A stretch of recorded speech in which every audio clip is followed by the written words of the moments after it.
Well, thank you, Anne, for inviting HCCI out again.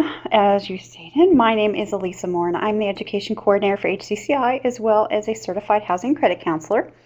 Today, we're going to discuss ways to get caught up and stay on top, because really that's all we want, right? Today, we're going to discuss how to develop a spending plan, where to start when beginning a savings plan. I'll provide some tips on how to stay organized, and then we'll have some time for any additional questions at the end. I would like to keep this as informal as possible, so if you have questions, please feel free to ask as we're going through this. When it comes to developing a spending plan, it's always a good idea to create goals for yourself. Goals in budgeting are like goals that you just make in any other part of your life. They are what help us create the type of lifestyle we want to have.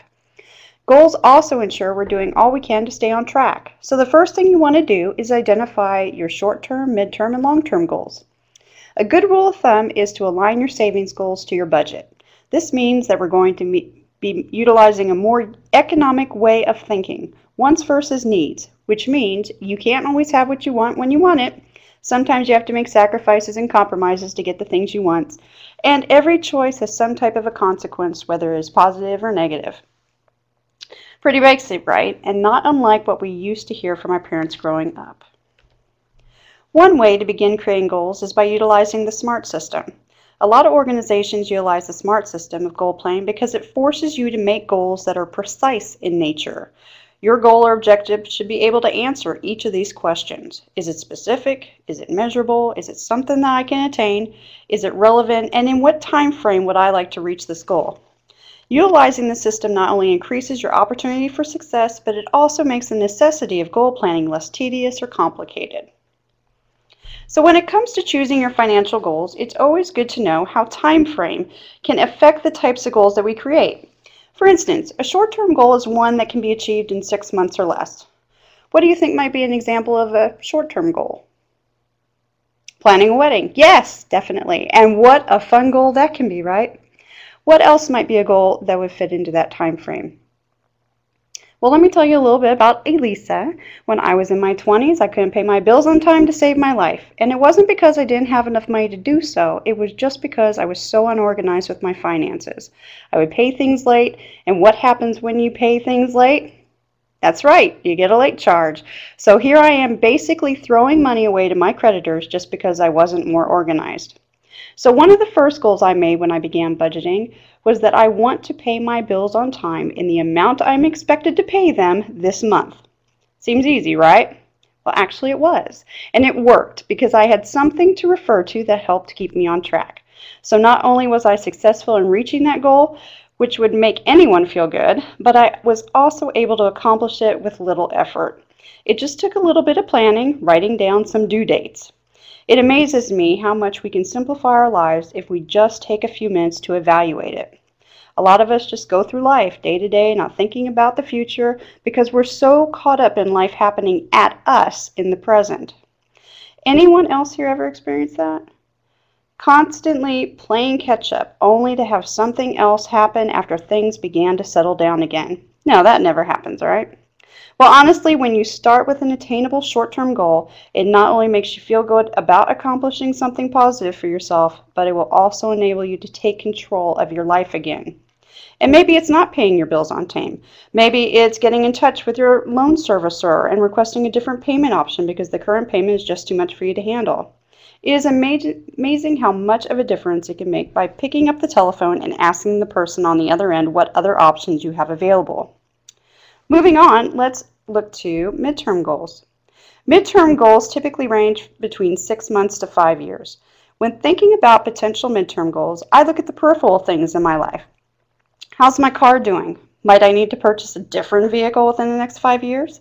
So maybe this is a good time to be saving up for a down payment.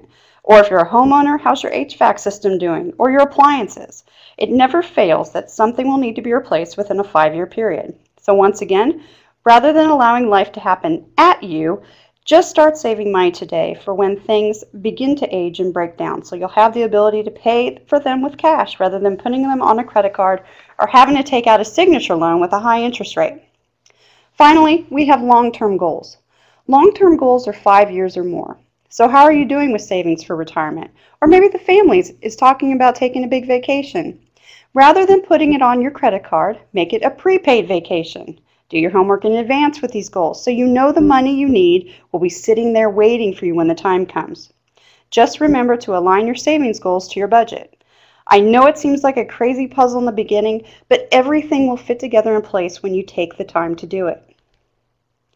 When putting a budget together, ensure that you have every expense listed that costs you money each month. First, think about housing, your mortgage, your rent. Next, think about utilities. And I can't stress enough how helpful it can be to enroll in an average payment plan for natural gas and electricity, if that's an option for you. You won't have to worry about huge fluctuations in your utility bills, and it can really help minimize extra effort in reaching your goals and tweaking your budget each month. Food. Don't just think about going to the grocery store. Also include items such as dining out, or if you hit up the cafeteria. Rather than decrease the net income on your paycheck by choosing to pay via payroll deduction, take control of it and either bring your lunch into work with you or pay cash for anything you purchase while you're here at work. Also, if you have children, there might be a fee you have to pay for school lunches, so include that in your budget too as a subcategory under food. If you have pets, include food, maintenance products, and visits. If you have a gym membership, even if the monthly membership is automatically withdrawn from your bank account, remember to put it in there. Clothing. I don't know how many people I see when I ask them how much they think they spend on clothing each year, they tell me they haven't bought anything new in the last 2 years. Really? How are your shoes doing? Do you maybe have to buy new undergarments once or twice a year? I understand that people like to be conservative in their estimations, but at the same time you have to be realistic too. And when it comes to clothing, think about your kids, grandkids, nieces, nephews, anyone else that you might purchase clothing for throughout the year. And don't forget back to school clothes. Oh my stars, when my kids were young and August hit, I was spending upwards of $300 to $400 on clothes and shoes, depending on how much they'd grown over the summer. And half the time I still had to go out some other time during the year and get them more shoes or other items because the other ones had worn out. Yeah, I didn't like August very much. It was always a very expensive month. Medical. If your employer offers you a group plan, please take advantage of it. It's usually a lot less expensive than getting health insurance on your own. Also, think about co-pays. How many times do you typically see the doctor throughout the year? Do you take prescription medications or have allergies and need to buy over-the-counter medications throughout the years? Vitamins, supplements, anything that helps to keep you well, make sure you're accounting for it in your budget. Education. Are you planning to go back to school? Will you have to pay for it, or if you have student loans that you're paying down, include that monthly payment. If you have children, think about enrollment in school supplies at the beginning of the year, and then think about other school supplies that you might have to purchase as the year progresses. Do they run out of paper or pencils, or might they have a special project in a class? And how many of you have children involved in activities, whether or not they're school related? They can get pretty expensive. I have met with clients, and the main reason why they were in my office was because they spent so much of their income on their children's activities. Sporting events that took them to out-of-town tournaments that cost them more in gas, food on the road, hotel rooms. I understand wanting to give your children a nice childhood, but you can't do it at the expense of your budget. This is also a great learning opportunity for your kids if putting them in multiple sports and activities throughout the year is occurring right now in your life. Ask them to choose which one they most want to participate in during school and over the summer. Explain to them how much it costs for them to participate in each of them. Whether or not you want to believe it, you are shaping their views on how to manage their finances in the future right now by what you are doing. If you're showing your children that they can do whatever they want when they want to do it, then there's a good possibility that they're going to mirror that behavior when they get older, regardless of whether or not they have the means financially to spend their money that way. So I encourage you to include them in these types of decisions and begin doing it at a young age. The more accurate information they receive from you when they're young, and the more exposure they get in regards to managing money correctly, will help them leaps and bounds when they get out there on their own. Because it really all does come down to good decision making, doesn't it? Mad money. Does everyone know what mad money is? Yes, it's money you can spend on whatever you want. We always encourage our clients to keep some fun in your budget. That's the main reason why people don't like budgeting. And by the way, since people dislike the B word of budgeting so much, that's why they came up with this new terminology, a spending plan. Doesn't that sound nice?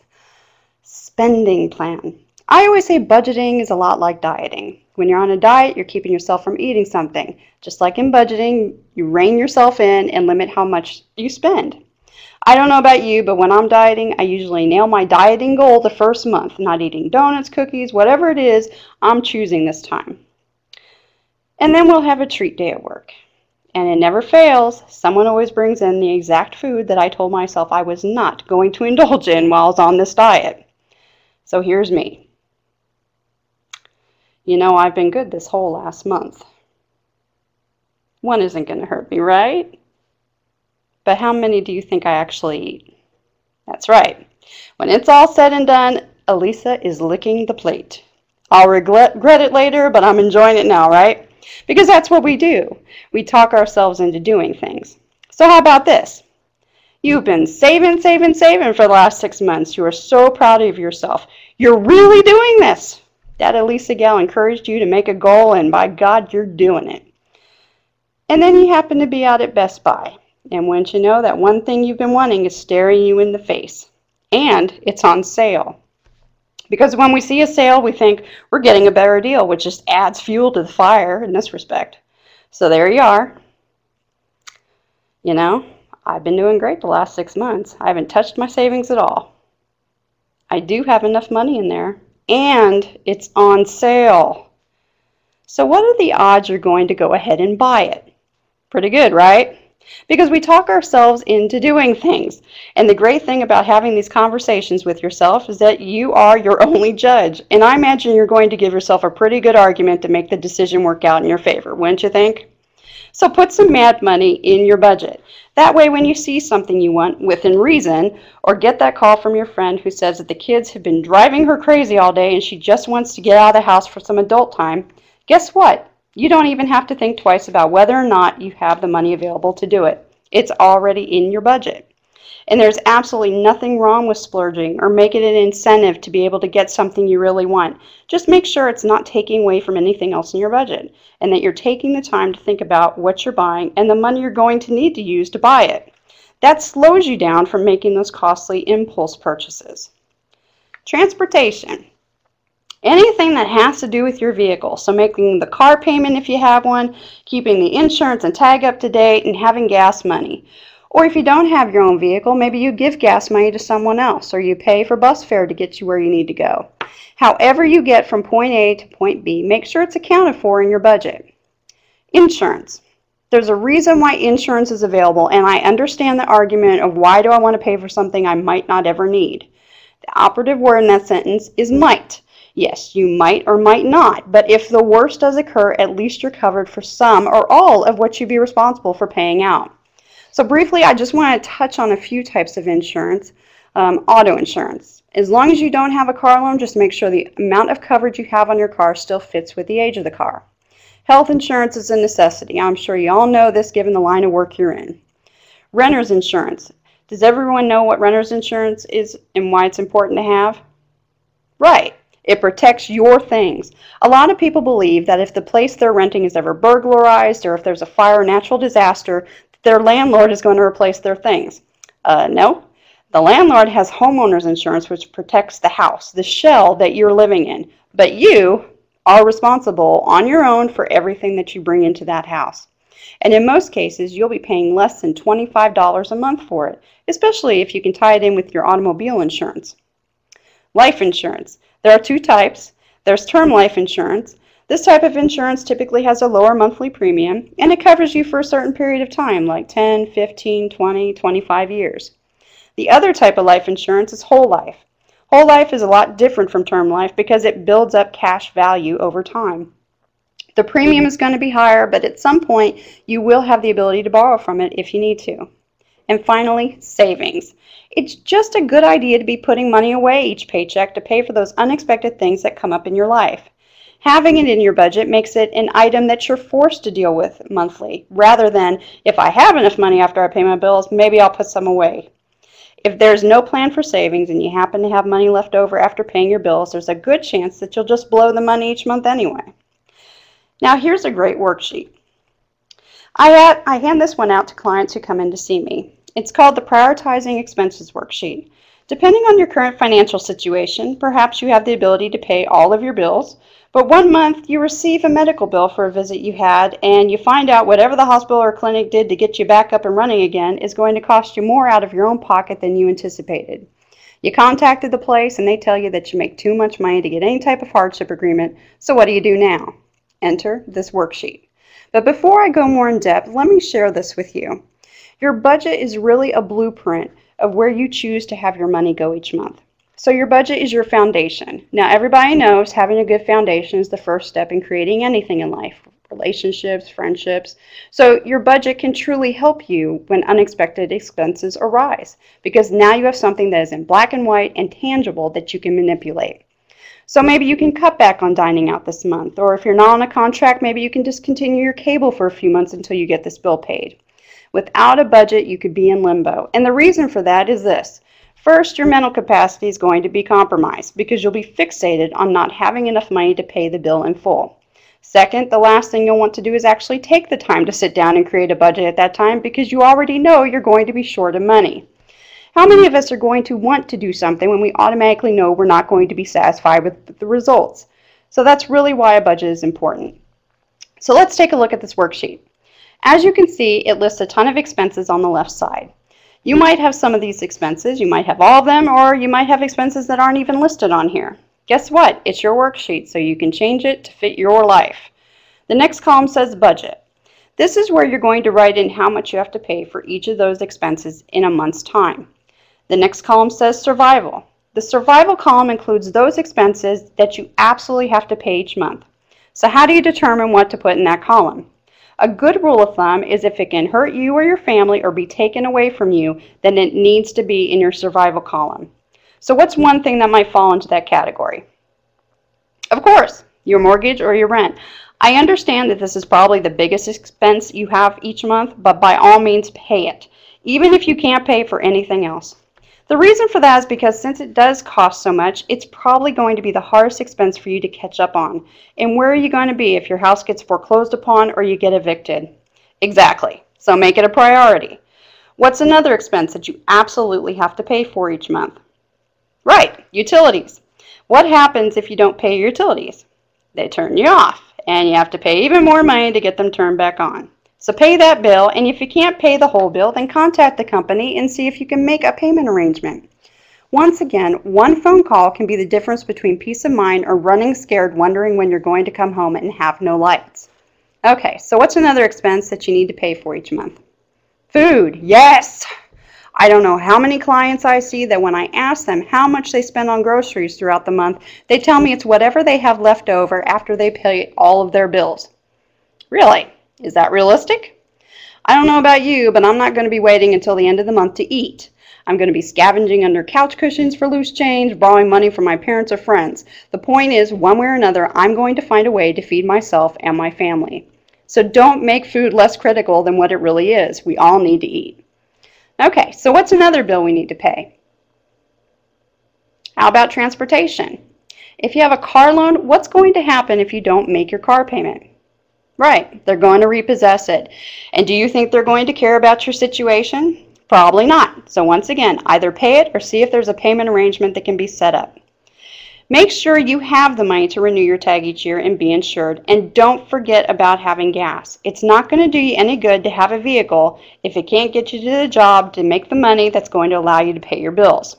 Or like I said before, have gas money ready to give to someone else, or the money you need for bus fare in your budget is a priority expense. And finally, I say anything that's government related should be paid. So student loans, child support, back taxes, any type of debt that might cause your paycheck to be garnished, your tax refund to be taken, or your bank account to be wiped out. In most cases, the government will do what they can to set up payment arrangements. It's when they have to track you down or get no response whatsoever that they engage in these tactics to get their money. So take advantage of those initial opportunities for establishing communication with those entities. It will reduce the pain of having no control of your money when they decide they're ready to take it. And then one other item that a person in one of my classes brought up, I have now added to my priority list. Being in the type of profession that you are, it might seem like a no-brainer, but I see too many people in my office who, when I ask about out-of-pocket expenses for medication, they tell me they only get it when they have the money. Please, please, please, if your doctor took the time to diagnose you and prescribe you with medication, then that means there's a reason why you need to be taking it. Do not make this a back burner item. Think back to how I determine what should be considered a priority, if it can hurt me or my family or be taken away. I think not taking your medication could impact all those scenarios, don't you? So to recap, things that should be included in your survival column: rent or mortgage, utilities, transportation, food, government debts, and medication. Now, if you look at the rest of the columns, you'll see there's a column that says comforts. The comforts column is one that we hope, if you're not already there, that you'll get there eventually. This is when you have enough money to pay all of your bills on time in full. You might not have a penny left to your name, but by God, everything got paid that month. And then finally, the above and beyond column. This occurs when you finally eliminated enough debt or increased your income enough that you have some money left over after paying your bills. So what are you going to do with it? Put it in savings for a vacation or retirement, or are you just going to blow it? It's really up to you. Next thing I'd like you to think about are those non-monthly expenses. These are the expenses that we might only pay quarterly, twice a year, or annually. So I have a few of them listed here. Auto insurance, school-related items, gifts, auto tag renewal. That's a lot to keep track of, isn't it? My car tag was always due in July, every year. For the first part of my adult life, do you think I was ever ready to renew my car tag in July, which was at the same time every year? No. And as a result of that, usually there are one or two bills that weren't going to get paid that month. But there is a remedy for this. The Schedule of Non-Monthly Expenses worksheet. Planning for your non-monthly expenses is going to eliminate different expenses from creeping up on you that you know you're going to have to pay at some point throughout the year. The way that this worksheet works is that you'll see some different types of expenses listed on the left side of the sheet. Then you see the months of the year along the type. On the right side of the sheet, it says yearly cost. This is how much you know the expense is going to be when it comes due, or it's an estimation of what you think it will be. And the final column says average monthly amount. So let's use a calculation where I can show off my amazing math skills. So in a perfect world, my tag renewal in Shawnee County is $120 a year. I would take $120 and divide it by 12, which gives me $10. This is the amount that I would have to set back each month in my savings account. So I'd write $10 under each month in the car license plates column. That way, when that bill comes due, I'll have that money ready to go at my fingertips. Now that's just one example, but you may have multiple non-monthly expenses you pay each year. So just do the same calculation and fill in the boxes. However, be sure to add up all of those expenses on a monthly basis so you know how much money you have to set back each month for all of them combined. And then make changes to the worksheet as the amounts change from year to year. This worksheet really does help eliminate the stress of having these types of expenses. It is a wonderful tool. Well, I do believe this is a perfect place to transition over to savings plans. So budgeting, got to know how much you have to work with each month to get your bills paid on time. And saving, putting money aside to assist you with future expenses, which will hopefully reduce the moments of life happening at you. So let's start with the basics. When you get paid, I encourage you to pay yourself first. You worked hard for that money, so do yourself the service of acknowledging a job well done. There's 3 different things I want you to consider saving for. The first thing is an emergency fund. Has anyone heard of an emergency fund? An emergency fund is 3 to 6 months of your monthly expenses put away, untouched, in an account for those big things that could happen in your life. This isn't, I need to get a tire replaced money. That's what your regular savings account is for. This is for losing a household income that you rely on to pay your bills with. This can be due to the death of a spouse, unemployment or a layoff, fire, natural disaster. The reason why an emergency fund is a good idea is because whatever it is you're having to go through at that time, the last thing you're going to want to be wanting to worry about is how in the world are you going to get your bills paid that month. And having that kind of money saved up isn't going to happen overnight. I'm still working on mine. But the point is, the sooner you start saving, the better off you'll be if something like this were to happen to you. Next, save back for your periodic expenses. Does everybody remember what periodic expenses are? That's right. They're the expenses we don't pay every month. Wonderful. And then think about saving back for retirement.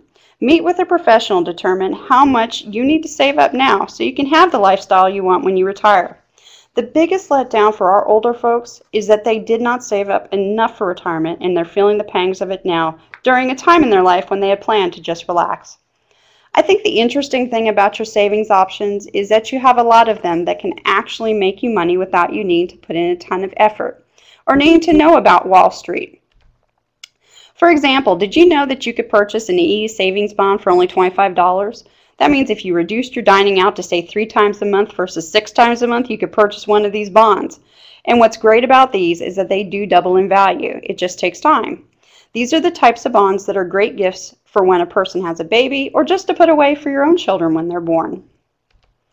Bonds can be purchased at a bank, you can do payroll deduction, or you can request them from the Treasury Department, and I put their information on here if you want to contact them.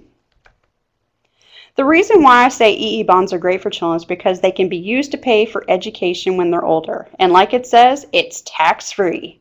Let's face it, the more we can pay out of our own pockets towards our children's education is all the better than having to pay back student loans.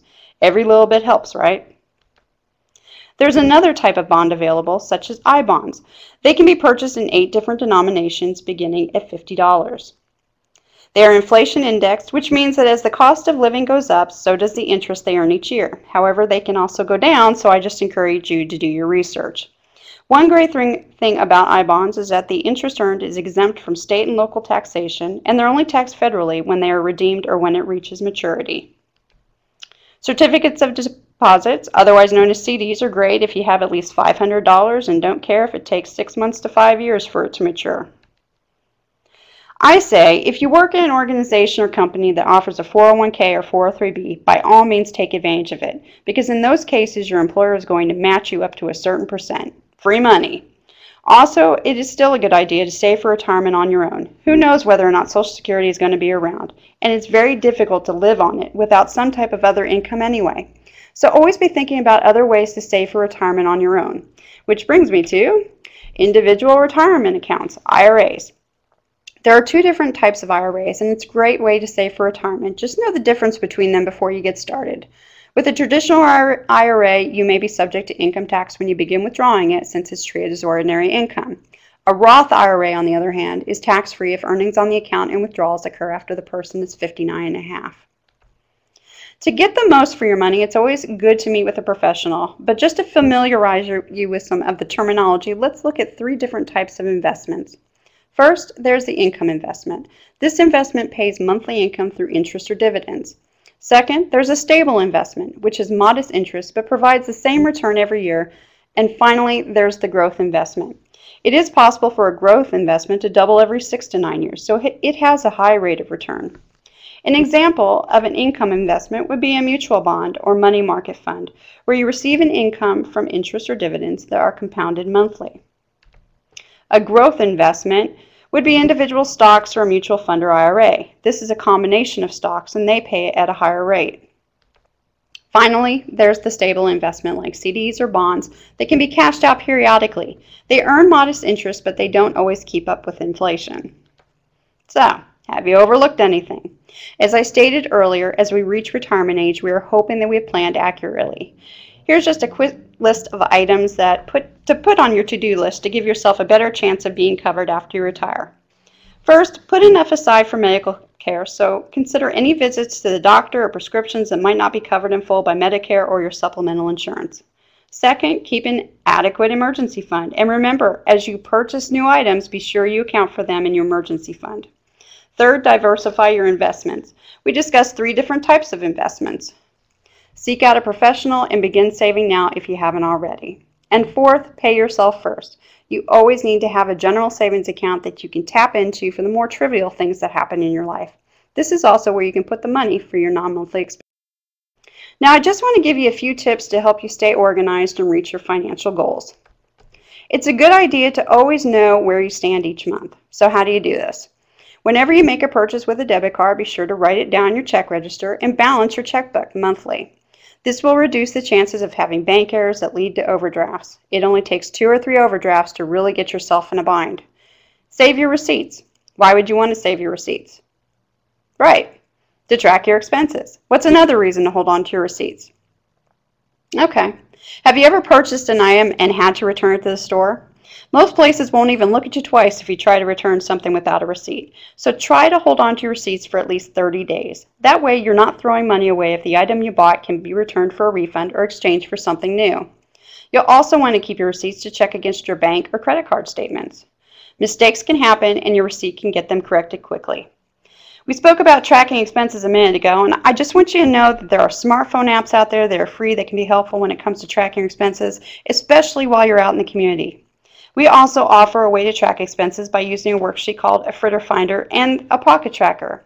And just so you know, we have all of the worksheets I share with you today on our website, and I encourage you to go there and check them out, print them off, do whatever that's going to help you to reach your financial goals. Okay, this is our Fritter Finder. This is a great tool because it allows you to track all of the smaller items we purchase, you know, the ones that don't seem like much at the time, but once you add them up at the end of the month, you're like, wow, I had no idea I spent that much. The way the Fritter Finder works is, as you can see, there are a list of expenses on the left side of it, and the numbers across the top are actually the days of the month. The back side of the Fritter Finder actually shows the same expenses with the numbers 17 through 31 for the rest of the days. Then you utilize a pocket tracker with it.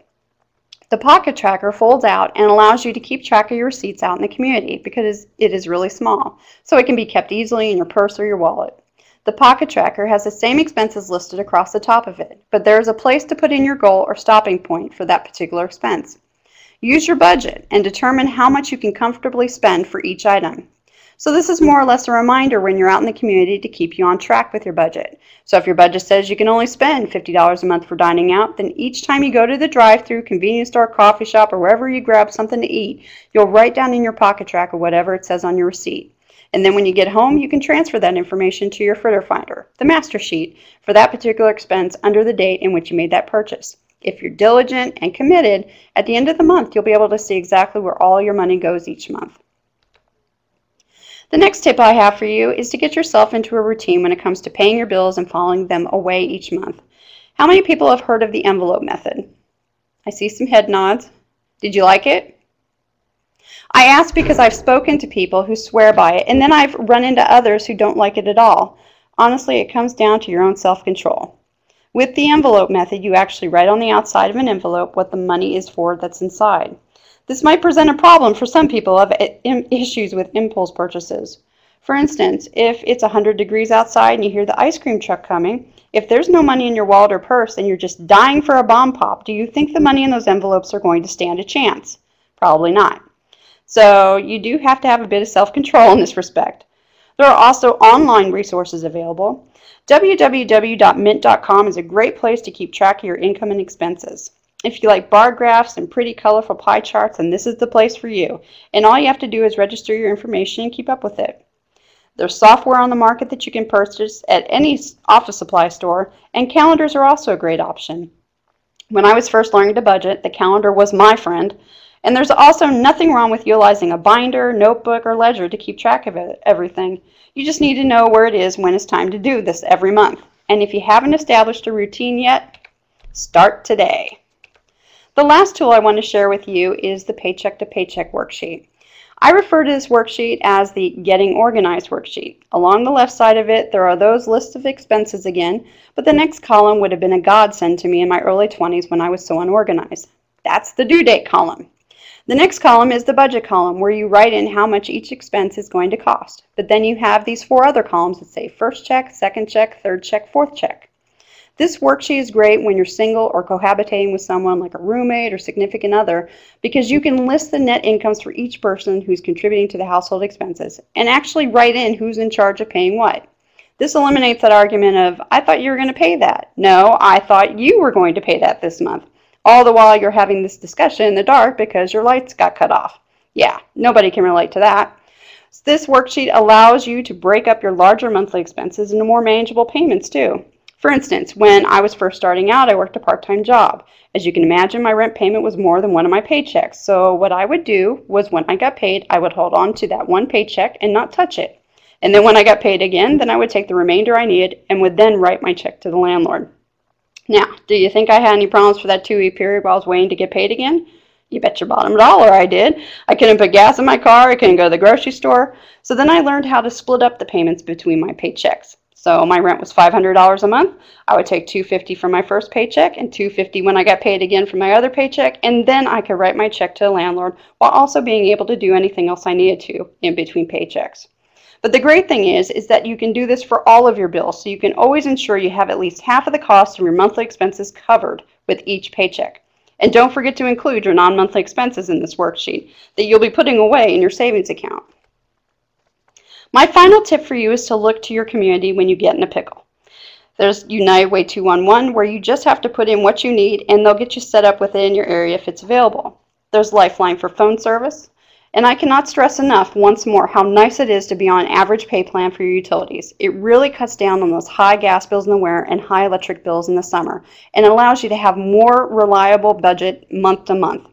Depending on your income, LEAP, the Low Income Energy Assistance Program, can also be an option each year to help with high utility costs. There are food sharing programs as well as food drops that are done several times throughout the month at different locations around town. There are state programs that can help. I understand it's a pride thing, but these programs are really available for short-term use. If you find yourself needing assistance, I encourage you to utilize it. That's why it's there. Hospital financial programs. If you get a bill that you just know is going to be impossible for you to pay, open up that line of communication and see if you qualify for a financial hardship or request payment arrangements. Anything to avert them from sending it on to collections where it could begin hurting your credit score. And finally, call HCCI. We'd be happy to sit down with you, look at your situation, and see if we can come up with some options to help you resolve your issue. We also offer debt management plans, so if you have credit card debt, we might be able to lower your interest rates and monthly payments so you can get out of debt within 5 years. We have tenant and landlord counselors on staff to answer questions in regards to your rights and responsibilities as it relates to the law, and it doesn't matter whether you fall on the tenant side or the landlord side.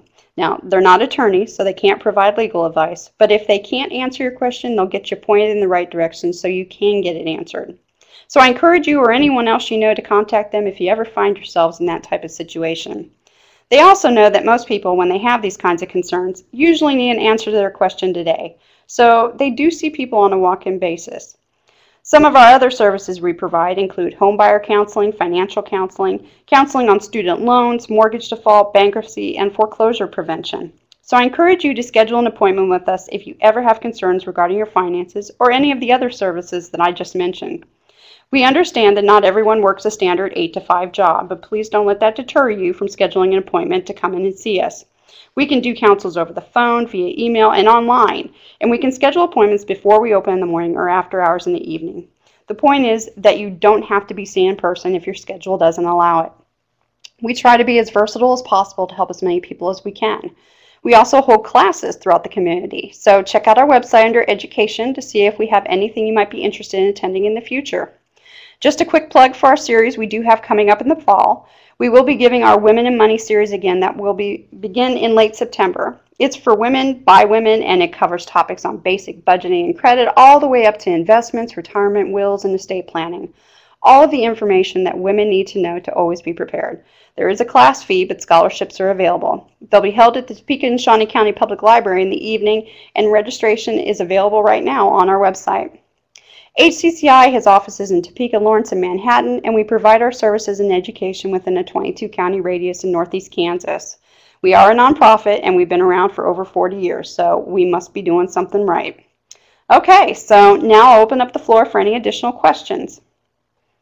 Nobody? Really? Okay, well, thank you so much for today, or tuning in if you're seeing this on YouTube. I encourage you to take full advantage of the free counseling services at HCCI that your employer has provided to you, and please schedule a time to come in and see us if you feel we could assist you with your situation. That's why we're here. You all have a great day.